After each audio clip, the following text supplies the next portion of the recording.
I take 10% off the price. Aquadam.net, 707-764-2119. It's the Opperman Report. Join digital forensic investigator and PI Ed Opperman for an in-depth discussion of conspiracy theories, strategy of New World Order resistance, high-profile court cases in the news, and interviews with expert guests and authors on these topics and more. It's the Opperman Report. And now, here is investigator Ed Opperman.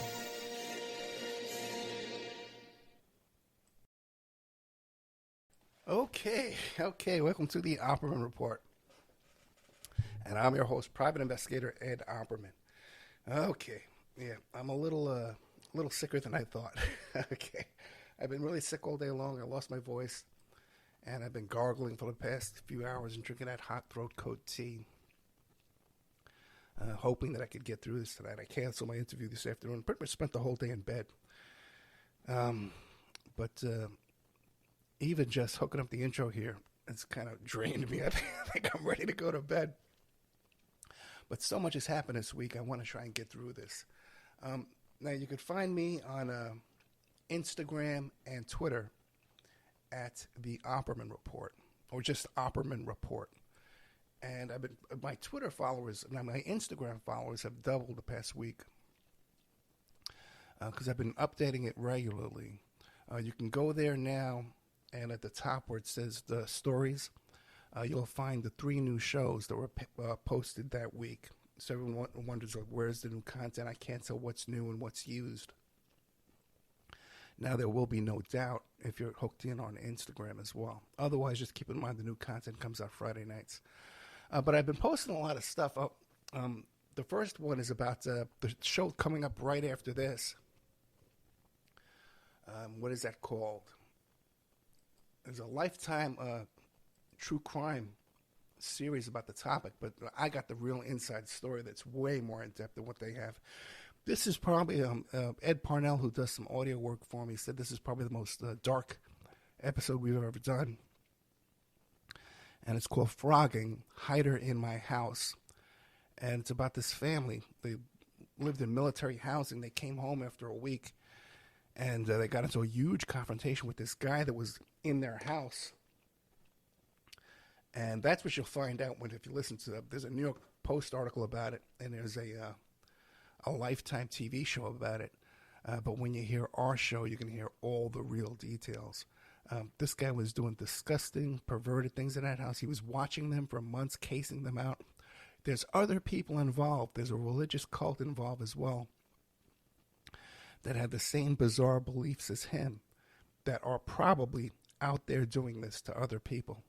So this is an intense interview. So that's coming up right after this. Then right after that, I have coming up at the 10 o'clock show, if I'm even awake to turn the show on, did a show about what is that called? My Marrow, it's called. It's a new book. Oh, my God.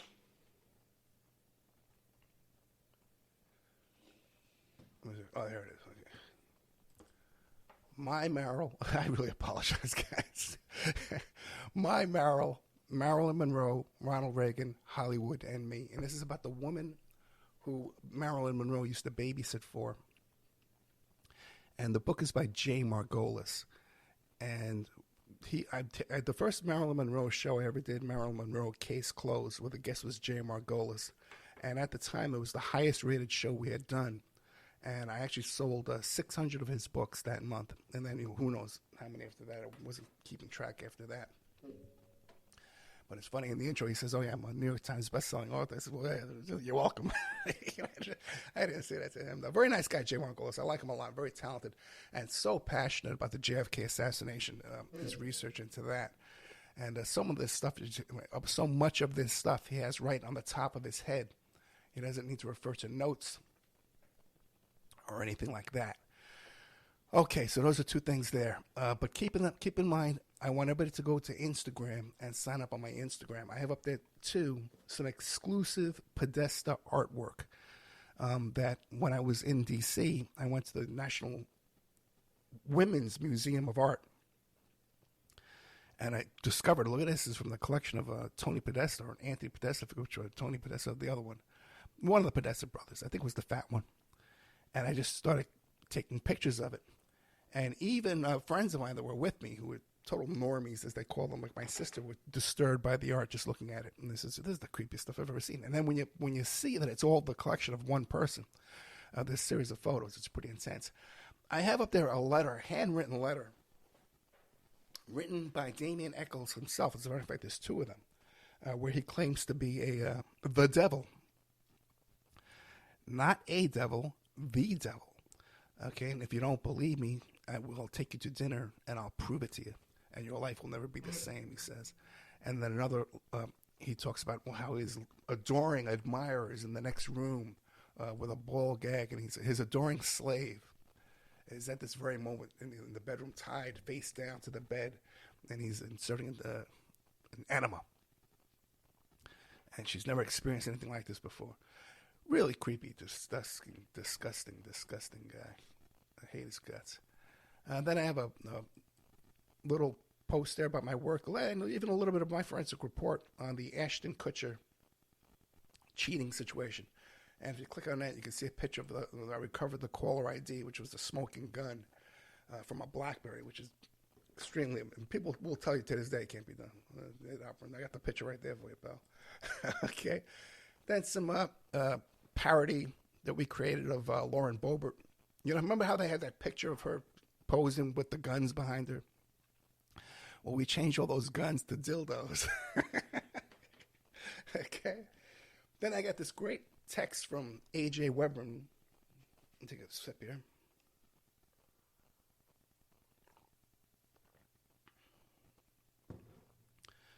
Where he talks about how he was friends with George Soros and how he was friends with Allen Ginsberg. And he believes that Allen Ginsberg gave George Soros oral sex in his apartment on Christopher Street. Straight from the horse's mouth. A.J. Weberman is the guy that wrote Coup d'etat in America. He's been on the show several times. Then I got some still shots from my appearance on Dr. Drew, Part 1 and Part 2. And then I got the day Michael Avenatti was sentenced to 14 years in the California fraud case. We're going to be talking about that later on tonight, too. I'll try to mute the next time I cough. More Podesta art. A cover of my book, a cover of a picture of Vladimir Putin looking real creepy, kissing his kid on the belly. More Podesta art, some pictures, some food I cooked, more cases of mine, a text message from Charlie Sheen, Tiger Woods text messages.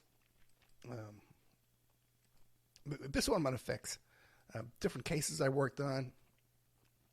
How Howard Stern used me a couple of times in the Howard Stern and Baba Babooey. Gary Delabate used me a few times.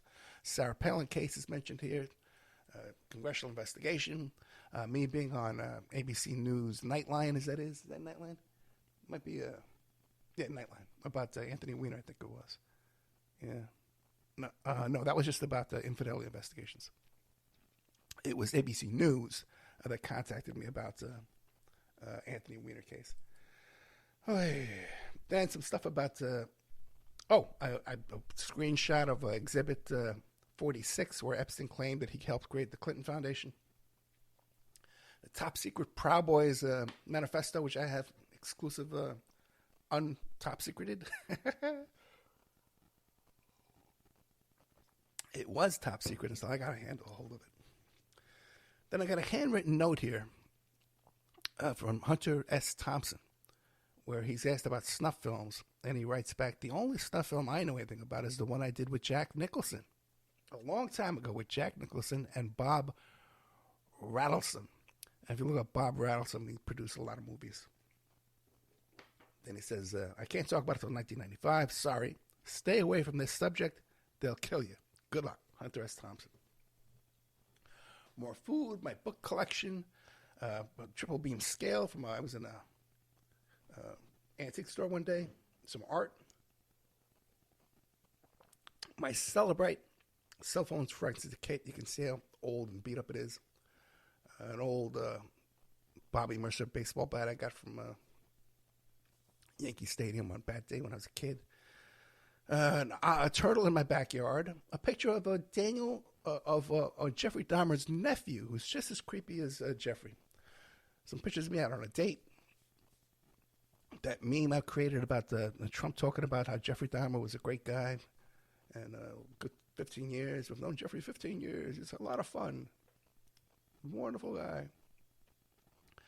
So a lot of great content there, and I'll be uploading much, much more. As a matter of fact, I'm going to go back and take videos and audios and even start to videotape this portion of my show each week. And I'm going to make some reels and TikToks, just like I'm going to be the next Andrew Tate. Okay? I'm going to be, Ed Opperman will be the next Andrew Tate, but I won't be stupid. I won't be annoying. I'll have my shirt on, and I'll have hair. Okay? And I won't be smoking any tobacco.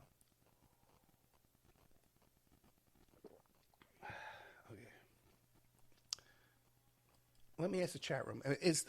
Is my voice too annoying to continue? Should I quit and we'll do it again next week? They like the otters. Yeah. There we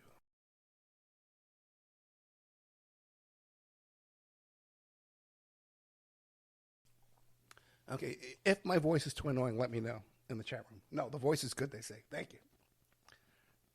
I'm talking a voice all the whole time. Okay. Sounds good. Okay, great. Because I feel terrible. I'm falling apart here, man. Hey. Paul, where's my notes go? There we go. All right. Let's see. I think we are ready to get into the show. Yes, we are. The show is called Settling All Family Business. Epstein, Avenatti, Crokin, and Aquino.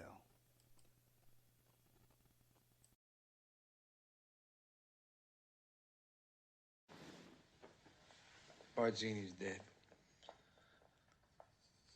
So is Philip Tattaglia. Mo Green. Stracci. Cuneo. Today I settle all family business, so don't tell me you're innocent, Carlo. There we are, settling all family business. I've had some week, okay?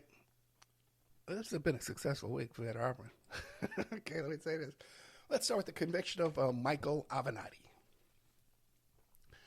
Now, pretty much everyone kind of gets that I had something to do with Stormy Daniels, you know, and the Michael, but I have nothing good to say about Michael Avenatti. I never worked for Michael Avenatti. He's not my friend. He's not my client.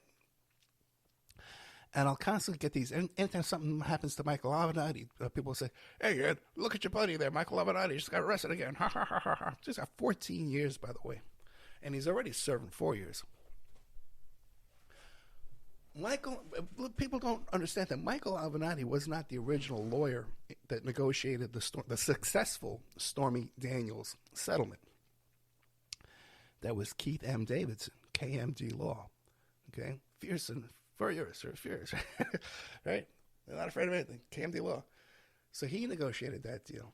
And then what happened was Stormy Daniels and her agent, who was my former agent, got together and said, we want to get more money from this. Okay? And Keith says, no, you don't. Leave it alone. But they found this character, Michael Avenatti, and he tells them, don't worry about it. I'm going to get you more money. We'll be rich. We're going to be rich and famous. I'm going to run for president. This crazy lunatic guy who had so many skeletons in his closet. This guy's insane to put a flashlight on himself.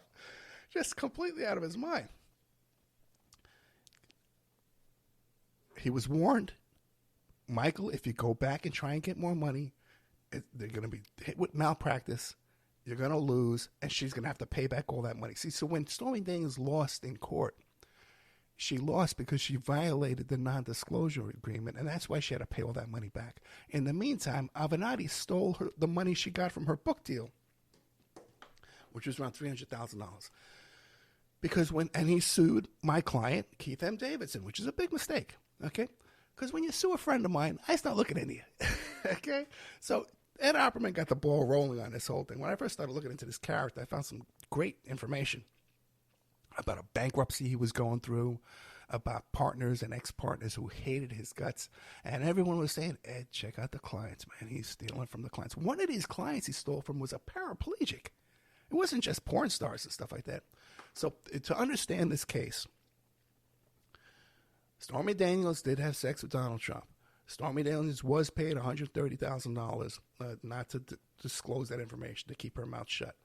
Donald Trump and Michael Cohen said that was legal expenses, legal fees that he took deductions for in his taxes from his businesses, and it was also campaign violation laws violations. That's an open and shut case that's just been reopened in SDNY, New York, okay? Look for a conviction there, or at least a prosecution. There was a conviction of Trump Organization this week. I don't know why anybody's not talking about all this stuff. Where Weiselberg just got convicted. He's not going to do any. I don't think he does any time. I forget exactly what it was, but the Trump Organization lost that case. Okay.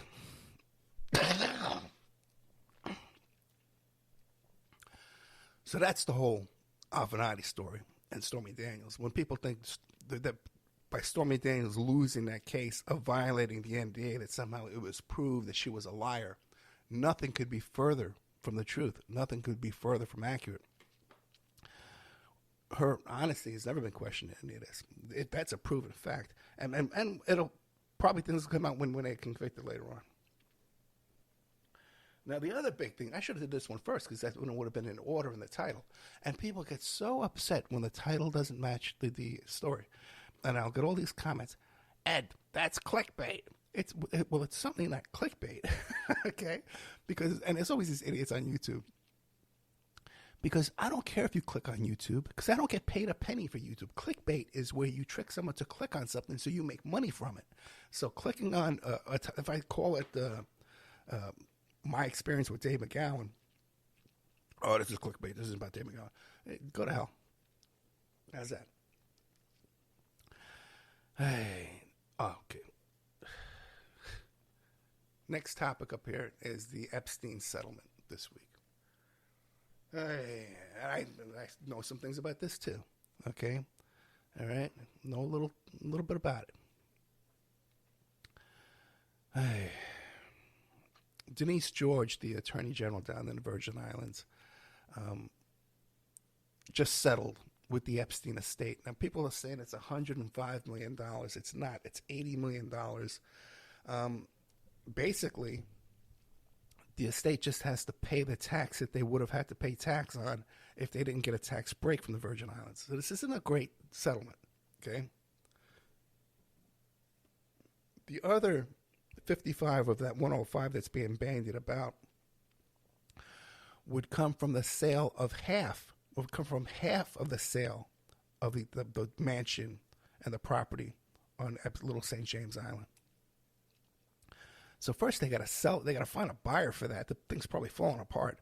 They got to sell it, and then supposedly they're going to get like $100 million or $55 million. So that's all up in the air too. Now, what's not being mentioned in this at all? Okay, and this is where I think that Hoffenberg would be unhappy with this deal. And by the way, you should know that this deal originated with, not the deal, but this prosecution down there in Virgin Islands originated with Stephen Hoffenberg. And all these people out there who say, oh, what did he know? He was out of the loop. He was convicted for fraud. And he doesn't really... all these people saying this crap have no clue that Stephen Hoffenberg got this case opened up in the Virgin Islands because he knew them. He knew the governor down there in the Virgin Islands. This is how he pulled this off. Okay? All right. And I guess now I can talk about it. And guess what? Stephen Hoffenberg introduced me to Miss Denise George down there, the Attorney General, and got me a job. Okay, I was able to get a job down there for a few months, working for them as a consultant when they first opened up this litigation down there. So I think I know a little bit about what I'm talking about. And as a matter of fact, you can go and listen to the show. He offers me the job live on the air. Okay? Now, I couldn't talk about it after that. I signed an NDA, but the case is over now. I can talk about whatever I want.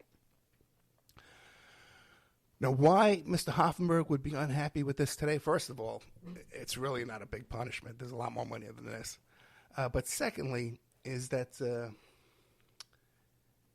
Darren Enzyke and Richard Kahn, who were attorneys and accountants and longtime business partners of Epstein, going way back to Tower Financial, administer the trust that this money's coming out of. And they were allowed to skate away without admitting or suffering for any wrongdoings in this matter. Now, you hardly hear anybody mention these names: Darren Enzyke and Richard Kahn, K-A-H-N, Richard Kahn. And most of these potties and bookies and writers and Bitcoin people don't even know who well, I guess they know who they are, but they don't understand the significance of it because they just don't understand the case. Do you remember when? Wait, let's not get into that because I'm too sick. I don't want to have a heart attack or a stroke live on the air tonight.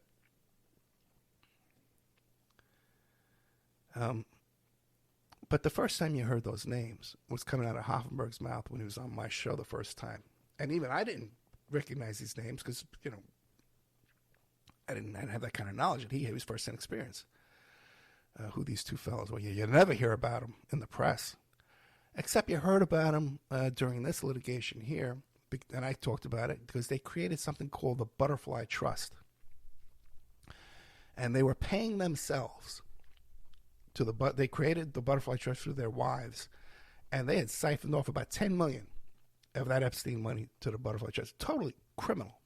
Okay, that is so criminal that they shouldn't be allowed to be administering this trust. That would violate any authority to administer a trust once you got caught paying yourself through a shell company, laundering money through the trust.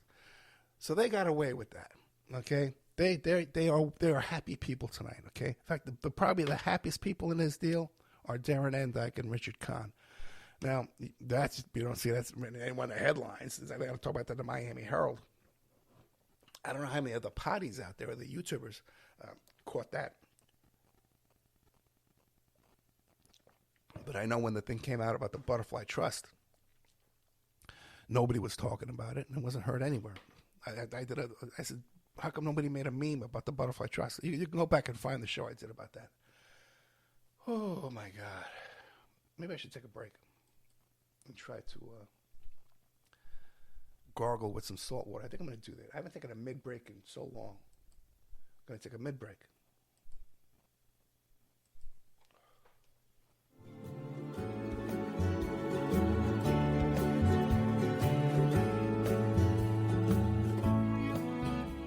And now a word from our sponsors.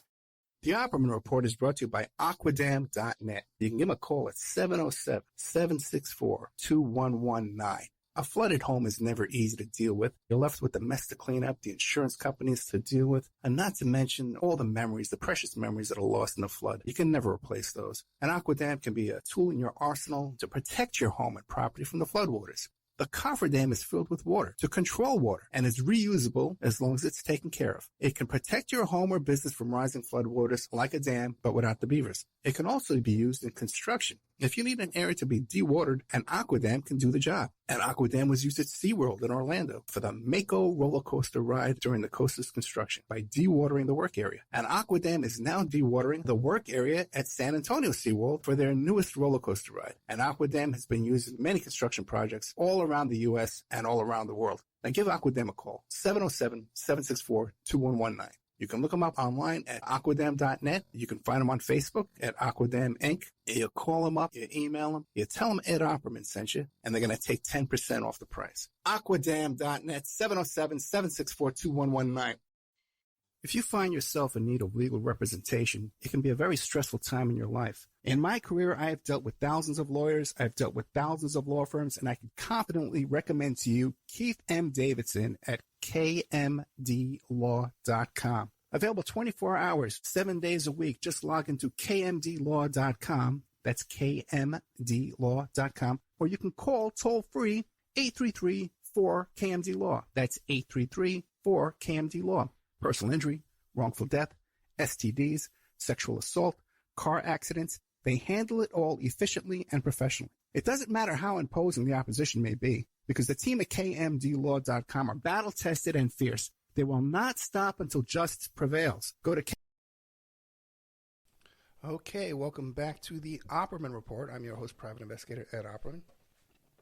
See, you can tell the difference now, right? I gargle with some salt, and I drink some hot throat coat tea. I spit and I cough, and I blow my nose, all this stuff, and then it feels better. Well, let me tell you something. I'm actually sweating here. I'm sweating from head to toe. This is taking so much energy to do this. But thank God I'm getting through it. I'm getting through all this, because it was a big week for me. I had a lot of things go on. One thing that went on this past couple of days is Trump held a fundraiser for his buddy Michael Flynn and his buddy Liz Crokin. I don't even know what it's for. I think about it. Liz Crokin is the one who made up that story. Completely, there's no way she could have got this wrong. Go back and find the previous reporting I did on this. The myth of 1,400 pedophile arrests or pedophile rescued, whatever it was. Just put an Opperman Report Spreaker myth. It's either 1,400 or 1,500. In Trump's first 30 days, she came out with this story. She wrote an article where she claimed that just in the first 30 days of Trump's grand entrance onto the planet, that there were all these sudden pedophile arrests, and the media is refusing to report on it. And I was talking to William Ramsey on the air, and he's quoting this article. And I said, does this make sense? I know what Trump is, man. There's no way he cares a damn about a kid getting raped unless he wants to join in or watch it. Okay? So I start looking into this, and I find the operation she's talking about, and it's an operation that had been in existence for years and years and years before Trump even imagined running for president. And she said the media was never reporting on it. Well, I found many articles reporting on it, and I found also the entire press conference that was on YouTube announcing one of these operations. Now, I also looked into this, and it wasn't that 1,500 kids were rescued or that 1,500 pedophile rings were arrested. It was more the standard catch a predator. You sit on a computer, you lure a guy in, you pretend you're a kid, and you lure the guy in. There was a bunch of those. Some of these arrests were adults working in massage parlors and escorts and stuff like that. And when the police would go to arrest these consenting adults, and they ran into children who happened to be living with these parents, they arrested the children too. They took the children into custody. So that's what really happened. So I went out of my way and I said, well, I got to find out now, is this unusual? Is this more than under Obama? So I contacted the public information officer for this police department. I forget where it was right now. It was a long time ago. And I contacted him and I says, well, he says, oh, no, these have been going, this is routine. This isn't a larger amount. This is what's been going on for years and years and years. And we've been doing this under Obama. This has nothing, this isn't a new thing under Trump. It's not at all. And I kept going back and doing more research and going back and calling the guy back again.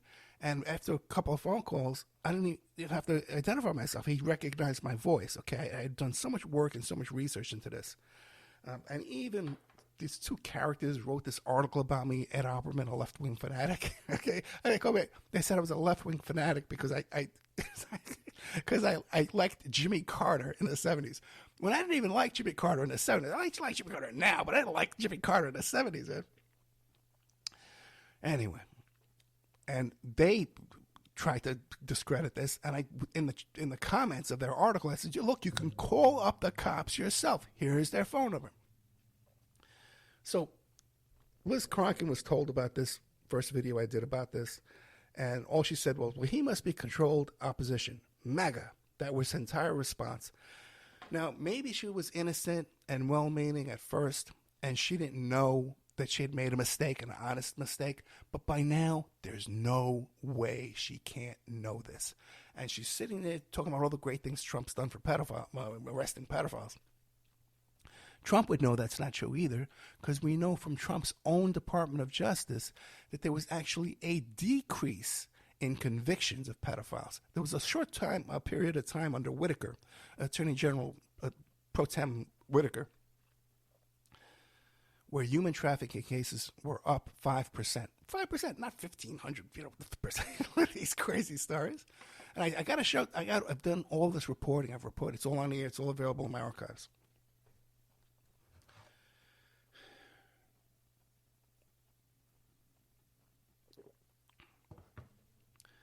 So, convictions actually went down under Trump. And that's the fact that comes out of the Department of Justice statistics. Cases were up 5% for a short period of time. I don't know how it ended up, but at the time of the congressional hearing with Whitaker, he said it was only 5%. So, and what's more ironic in all of this is you have all these Trump buddies, like the Proud Boys and stuff like that, going after these drag queens. Drag queen story times. And what's fascinating too is, many drag queens are heterosexual, okay? Whereas, I guess trannies or transvestites would be transitioning, So you got all his buddies, the Proud Boys, are going after these, what are they called again? Drag queens, right? O.J. Simpson's father was a drag queen. Did you know that? He worked as a drag queen, a very famous one. So much so that just in a small town just recently, they shot up the electrical power transistors centers in order to shut down the power to one of these drag queen shows, and where kids weren't even allowed. It was 18 over. So Michael Flynn and his buddies at the Proud Boys are against this, but we heard from Mr. Patrick Berge, who's friends with all these guys, who knows Flynn, knows all these guys, was at January 6th, was at Giuliani's place examining the Hunter Biden laptop, all this stuff. And he reports on my show that Michael Flynn's son was at one of these meetings with 2 trainee prostitutes, okay, as his personal fun-time escorts. So you got to wonder why these guys can't keep their perversion straight. Okay, let's see how we're doing on time.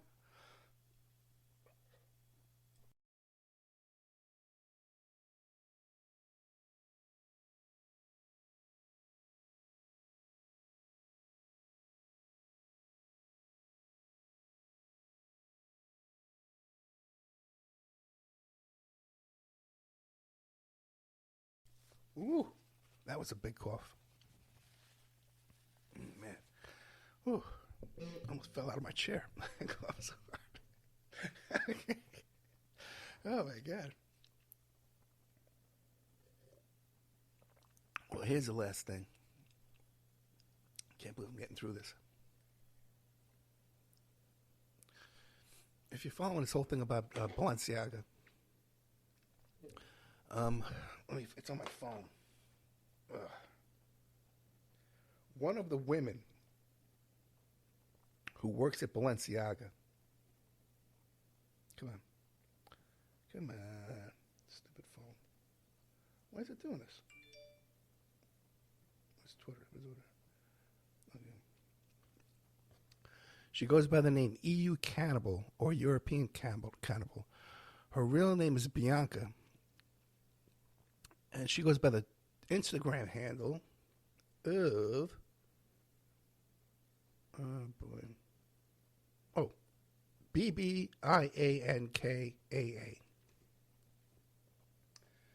Now, remember a couple of weeks ago I was telling you a story about that cult, those cult members that were basing their cult religion on Dave McGowan, and then there was some cult activity around my friend in Nevada right around the same time, and then I was contacted by the member of this cult, and that's how I went to look and found the connection with the McGowan.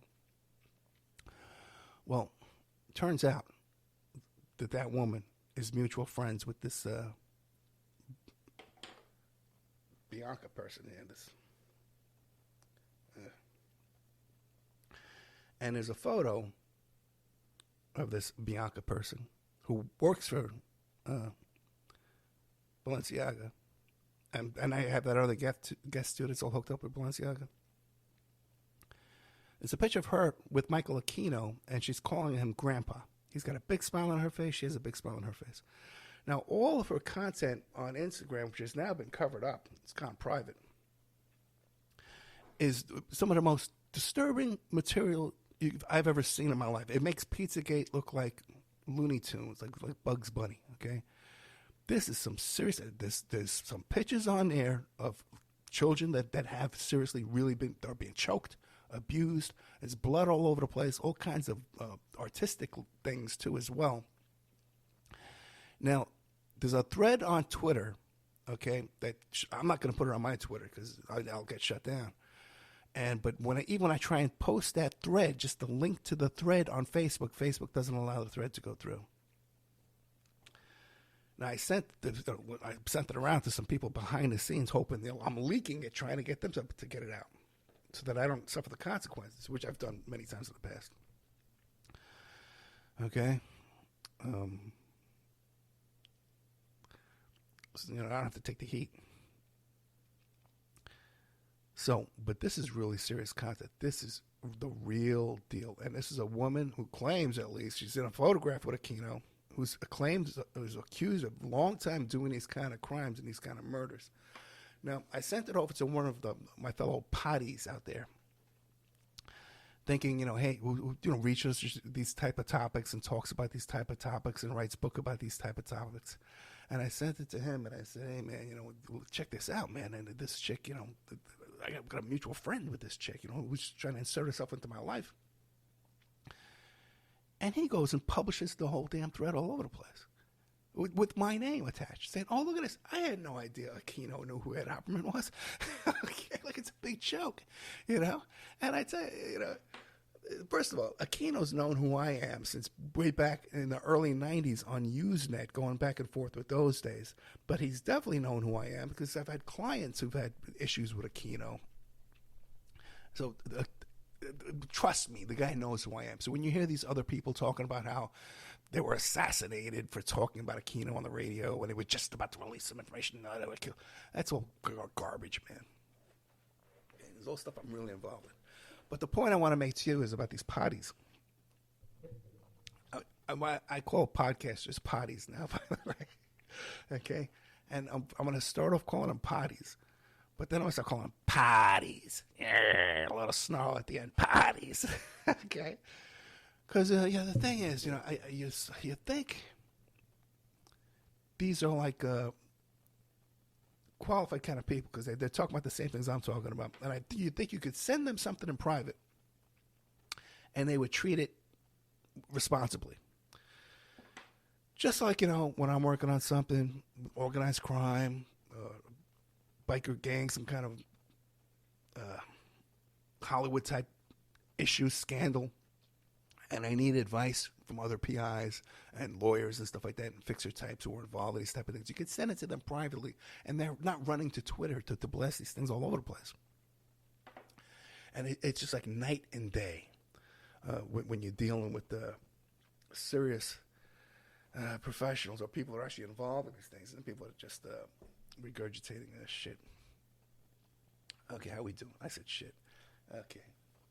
Potties. That's what they are. They're potties. Only 38 minutes. I could tell you one real quick story. Okay. I wrote it down here in my notes because I thought it was kind of important. But by the way, this Balenciaga thing is as evil as you can get, and it's the real deal. I don't know how we can publish this material that I have because I saved every picture on my hard drive. I can't put it up on my Twitter, and I can't. Maybe one of these potties will do it.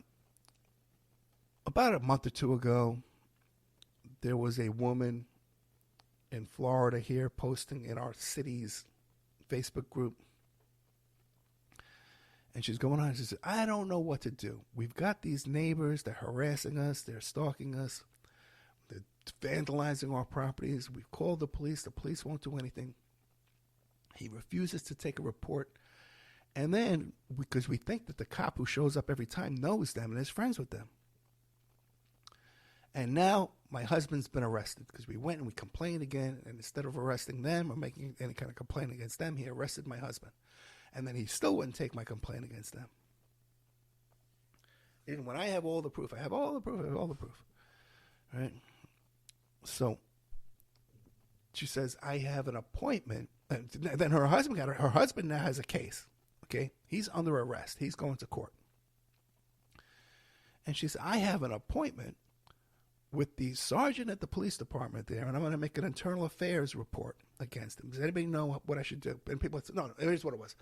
People said, we need to go down to the police department and make an internal affairs report, right, against this cop. Blah, blah, blah, blah, blah, blah.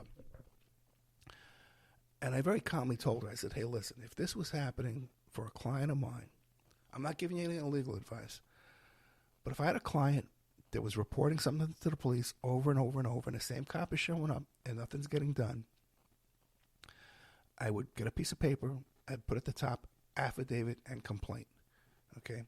And then I would list a little summary at the top. Here's what the overall story is, short, sweet.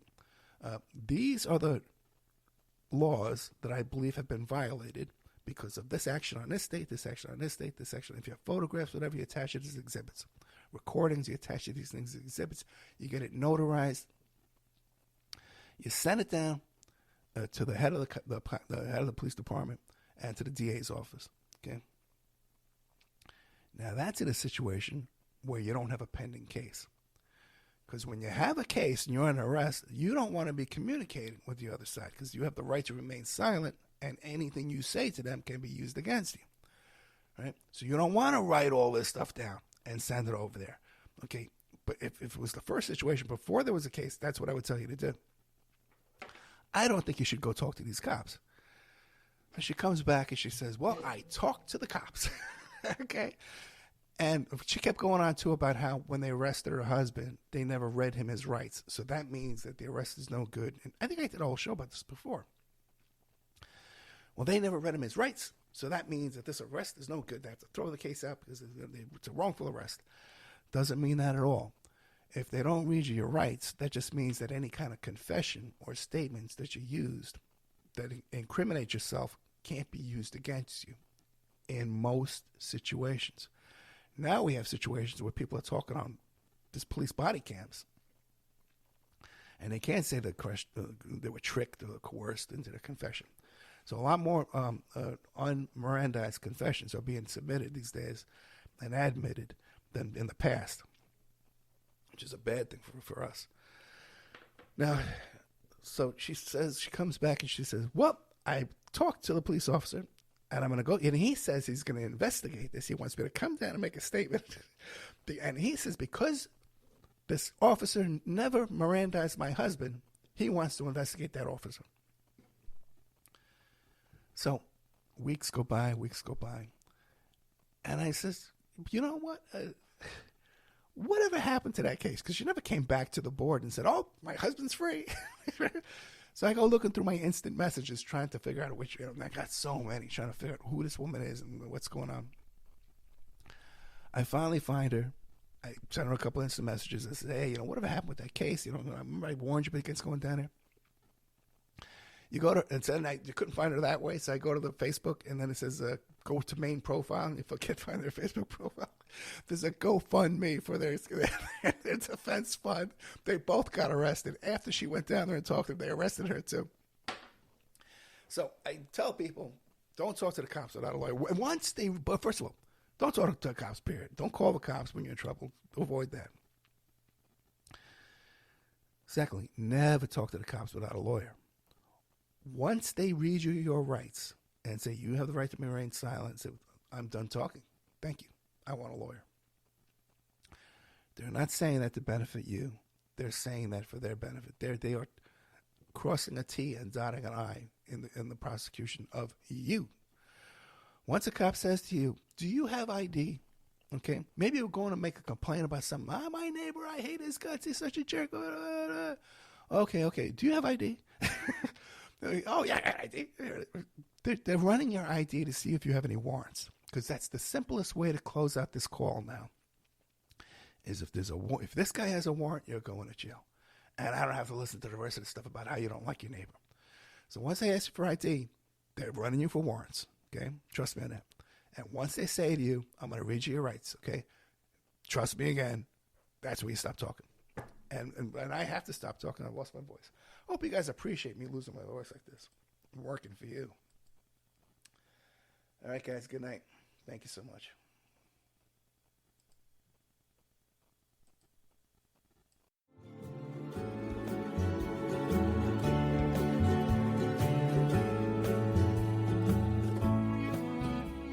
And now a word from our sponsors. Before Epstein was the Franklin cover-up. Before that, the Finders. And long before that, the Cleveland Street Scandal. Pedogate Primer is a concise intro and overview of a growing child abuse epidemic worldwide. It features shocking instances of institutionalized and organizational pedophilia throughout history. Churches, cults, the world of arts and entertainment, the government, NGOs, charities, and major corporations are all complicit or culprits in many instances. Pedogate Primer delves into material that for many may seem like the stuff of conspiracy theories. For this reason, the book draws on academic resources, declassified documents, and other reliable sources, and steers clear of conjecture. Such shocking true stories need no embellishment. If you find yourself in need of legal representation, it can be a very stressful time in your life. In my career, I have dealt with thousands of lawyers, I've dealt with thousands of law firms, and I can confidently recommend to you Keith M. Davidson at kmdlaw.com. Available 24 hours, 7 days a week. Just log into kmdlaw.com. That's kmdlaw.com. Or you can call toll-free 833-4KMD-LAW. That's 833-4KMD-LAW. Personal injury, wrongful death, STDs, sexual assault, car accidents. They handle it all efficiently and professionally. It doesn't matter how imposing the opposition may be, because the team at kmdlaw.com are battle-tested and fierce. They will not stop until justice prevails. Go to kmdlaw.com or call toll-free 833-4KMD-LAW. If you're in for the fight of your life, stop screwing around and contact KMD Law. The Opperman Report is brought to you by Aquidam.net. You can give them a call at 707-764-2119. A flooded home is never easy to deal with. You're left with the mess to clean up, the insurance companies to deal with, and not to mention all the memories, the precious memories that are lost in the flood. You can never replace those. And Aquidam can be a tool in your arsenal to protect your home and property from the floodwaters.